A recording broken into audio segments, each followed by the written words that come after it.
Have you ever looked up at the night sky, at the beautiful, serene band of the Milky Way, and felt a sense of peace? Well, I'm about to change that for you, because our galaxy, our beautiful home, has a dark secret. It's a cannibal, and it has a long, long list of victims.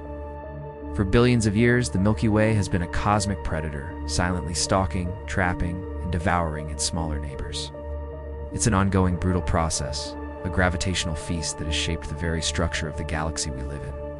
We often think of space as this vast, empty, peaceful place, but the truth is, it's a cosmic jungle where only the biggest survive.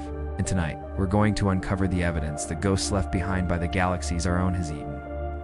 Our story begins with the most famous victim, a galaxy known as the Sagittarius Dwarf Spheroidal Galaxy.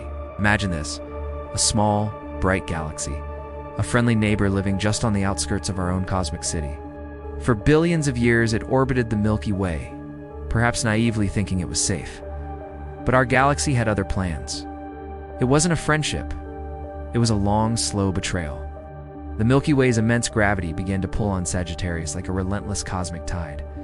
It started stretching it, tearing it apart piece by piece. Stars were ripped from their home, their paths twisted and distorted. We can still see the evidence today. Astronomers have mapped out what they call the Sagittarius Stream, a massive, looping river of stars that wraps around the entire Milky Way. These aren't just random stars. They are the spectral remains, the ghostly trail of a galaxy being slowly dismembered. Each star in that stream is a refugee, torn from its home, a witness to the slow, grinding destruction of its world. Think of it like a cosmic crime scene. The Sagittarius dwarf itself is now just a battered skeletal core, a shadow of its former self, still locked in a death spiral with its consumer. But its stolen stars, scattered across the sky, are the DNA evidence left behind, whispering the story of their galaxy's demise. They are the ghosts in our galactic machine. But Sagittarius isn't the only ghost in our galactic attic. Far from it. As we look deeper, we find more victims. The second one on our list is a truly massive one, a ghost so big its collision fundamentally changed our galaxy forever. Astronomers call it Gay Enceladus. This wasn't a small snack. This was a major meal. About 10 billion years ago, when the Milky Way was still young, it collided with this other galaxy, which was about a quarter of its size at the time. This wasn't a slow, gentle merger. It was a violent, cataclysmic event that shook our galaxy to its core. Imagine the chaos. Billions of stars smashing together, their orbits scrambled, new structures being forged in the gravitational fire. Ow! The evidence for this ancient feast is written in the very stars of our galaxies, haloed that big, puffy sphere of old stars surrounding the main disk.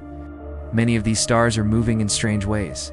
They orbit backward, or on highly eccentric, elongated paths, completely different from the orderly, flat rotation of stars like our sun. They're like salmon swimming against the current.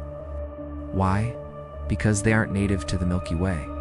They are the ingested remains of Gay Enceladus, the European Space Agency's Gaia satellite, which has been mapping the positions and motions of over 1 billion stars with incredible precision, allowed us to uncover this. It's like galactic archaeology. By tracing the paths of these strange stars, we can rewind the clock and see the ghost of this long-dead galaxy.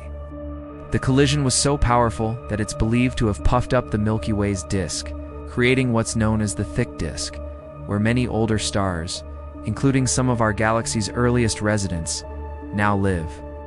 So, a part of our galaxy's very structure is a tombstone for another, and the list of victims goes on. Let's talk about the Helmy streams, named after astronomer Amina Helmy, who discovered them. These are another set of stellar rivers flowing through our galaxy's halo. These stars have a unique chemical composition and move together in a coordinated way, a clear sign that they once belonged to a different, smaller galaxy that met its end around the same time as Gay Enceladus. They are another scar from our galaxy's violent youth. Then there's Sequoia. No, not the tree. Another dwarf galaxy, named for its discoverer's hometown. Like the others, it was swallowed by the Milky Way.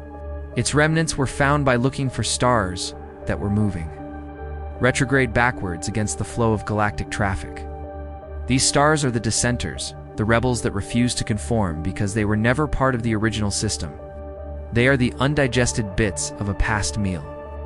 We also have the intriguingly named LMS-1, also known as the Kraken. The name alone tells you how astronomers felt when they discovered this one. The Kraken collision is thought to be one of the most significant merger events in the Milky Way's history. It's happening over 11 billion years ago. The evidence for this ancient monster lies in our galaxy's globular clusters. Globular clusters are these ancient, tightly packed balls of hundreds of thousands of stars. They're like glittering cosmic beehives. The Milky Way has its own set of native globular clusters, but a significant number of them have different ages, chemistries, and orbits. They're outsiders. By analyzing these foreign clusters, scientists were able to piece together the existence of the Kraken, a galaxy that our Milky Way devoured so long ago that its stellar stream has almost completely dissipated.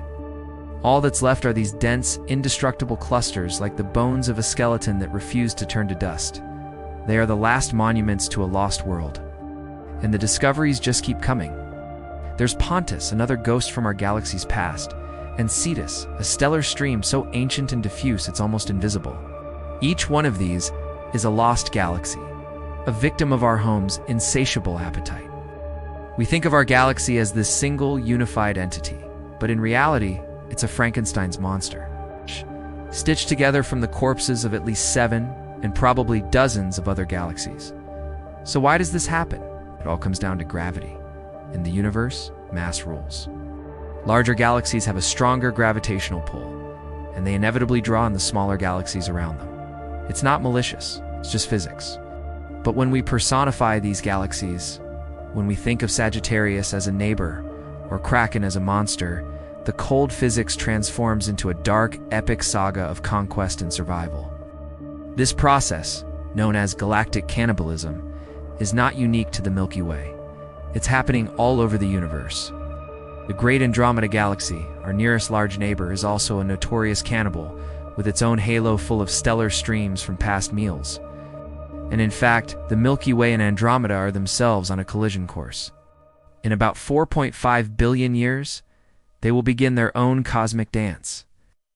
A merger that will consume them both and forge anew. Even larger galaxies, some have nicknamed it Milkomeda. Our cosmic cannibalism isn't over.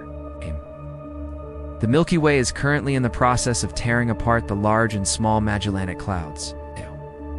Those two fuzzy patches of light you can see in the southern hemisphere's night sky, they look like peaceful companions now, but their fate is sealed.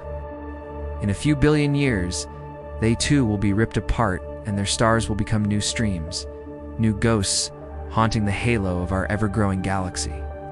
So, the next time you gaze up at that beautiful, shimmering band of the Milky Way, remember its true nature. You're not just looking at our home, you're looking at a graveyard. They're a beautiful, glittering, celestial graveyard, built from the remains of countless other galaxies that were just in the wrong place at the wrong time. The stars above aren't just points of light. They are echoes of lost worlds and the silent witnesses to our galaxy's dark and hungry past. Thank you so much for joining me on this journey into the dark heart of the Milky Way. If you found this as fascinating as I do, please hit that like button and subscribe for more deep dives into the mysteries of our universe. Let me know in the comments which of these lost galaxies you found the most intriguing. Stay curious and keep looking up.